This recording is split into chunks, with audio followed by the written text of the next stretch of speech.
Thank you. Another question? Hey, you grab the mic. Thank you. With the cutbacks in Chester County for special programs, what will you do to help with people who have no housing, food, or medical coverage? Susan, you'd be up here. We have to have our priorities together in Pennsylvania. We have a lot of programs that are available that many people don't know how to access. We need to do a better job in getting that information out there.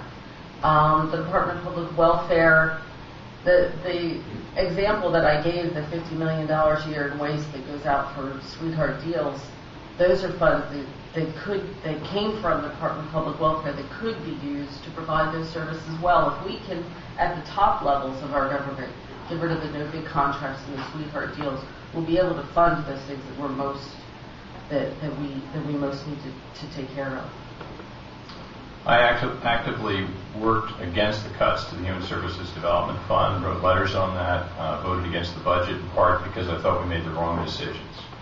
While we were raising the K-12 education by $250 million this year, we were cutting libraries, we were cutting a few $1 million out of the Human Services Development Fund, which was devastating to the folks that were involved. And that's the fund that deals with a variety of services, including things like homelessness, domestic violence, and other issues that actually have probably increased in demand and need during the middle of the recession.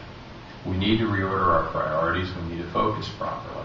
And I think that the idea that I mentioned earlier about working in a bipartisan way across the House and the Senate to take a serious look at where we're spending and where we're focusing our money.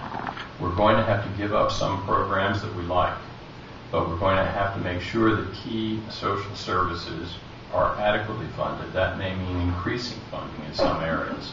But we have to make intelligent decisions. Across-the-board cuts are really devastating in some places and really poor choices.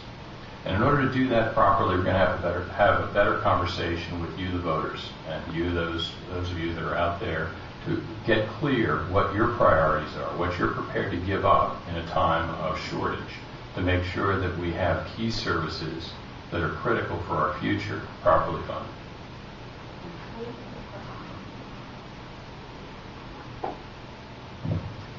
Yeah, I just wanted, Susan has raised the issue of adult protective services, and I'd like to hear you speak to both of you. What's lacking in Pennsylvania and what can be done, because I know that Kendall's been very active in elder protection, but maybe you could expand on what you mean. Well, it really... Christmas is the first. Sorry. Well, first of all, we've had a gap because we've had protective services for children and some protections available for the over 65 senior set. So those that had some form of challenge from 18 to 65 were falling through the cracks. The good news is that Senator Pat Vance introduced a piece of legislation that is widely liked and has addressed this concern. It was passed by the Senate, and I'm happy to say that we passed it, and I voted for it enthusiastically in the House this week. It's gone to the governor's desk, so I believe we've got that one taken care of. It is great news. It passed with no funding.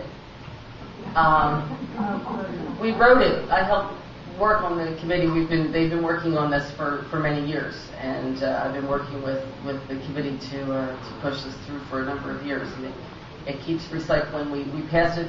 We worked hard to get it through this time with no funding, because at least now, once the governor signs it, hopefully he will, I can't imagine anything holding him up.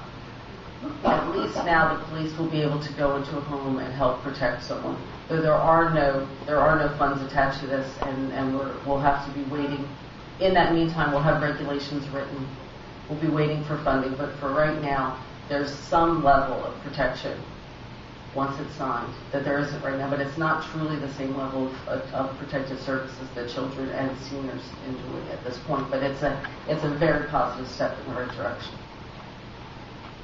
I'll take the prerogative from the chair, and I would like to ask you to sort of change the subject here. Last May, a grand jury report came out that was condemned the Pennsylvania legislature for unethical and irresponsible conduct, and made many recommendations to change the way things are done in Harrisburg. I wonder if you too could comment on the grand jury report.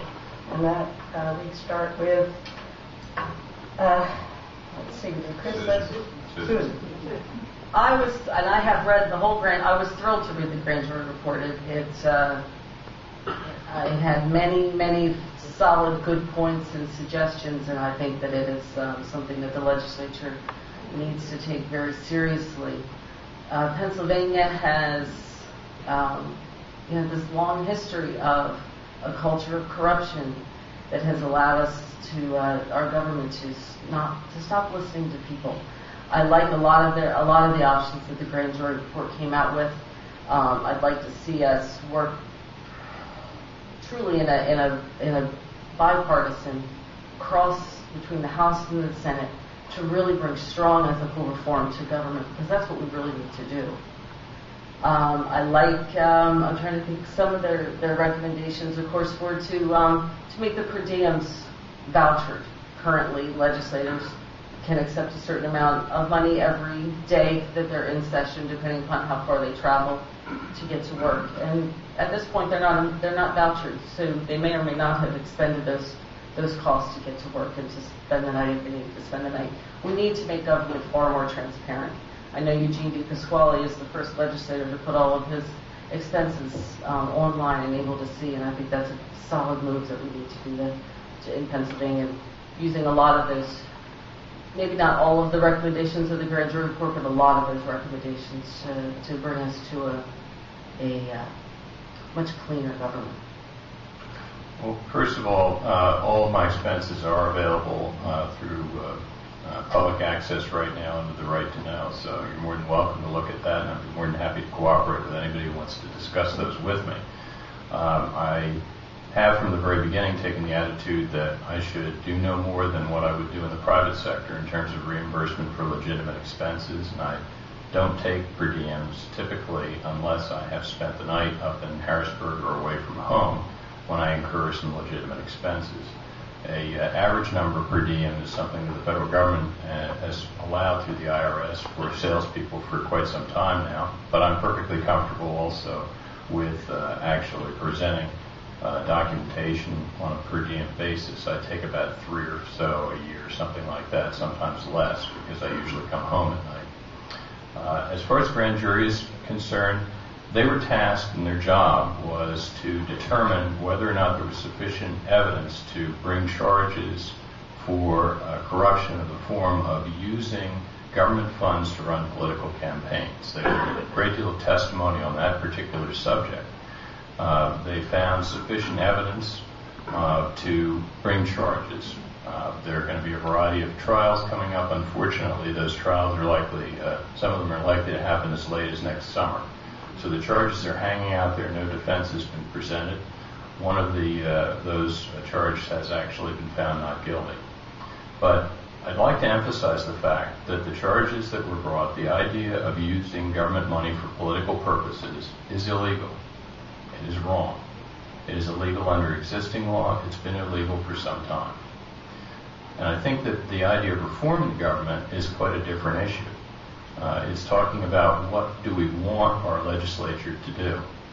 And I would make a suggestion that the issue as far as the functionality of the legislature has to do with our effectiveness, excessive partisanship, our inability to work across party lines and across the Capitol between the House and the Senate effectively to address problems that you're concerned about, and also the lack of successful communication when the public is frustrated and doesn't feel like we're addressing issues that you care about. Then we're failing. And I think that we ought to be looking at two main issues. One would be to develop a system, and I've talked to a number of people at the schools of government about this, whereby we have more informal conversations between rank and file members across party lines and across the Capitol between senators and representatives on an informal basis to develop a better line of communication at that level. If we do that, we might have less of the kind of frustration that occurred over the blocking of the budget. There were many of us that had good ideas that we couldn't work up through the system because we hadn't had the opportunity, or the caucuses splinter off and stay amongst themselves. I think we can improve the conversation in that level. And then finally, I also think that we ought to open up the primary system. We have 35% of the public right now that are nonpartisan and don't participate in primaries. A truly open primary along the lines of Washington State would bring everybody into the primary system as well as the general election. And I think we would take the two top candidates and we'd have better choices in November.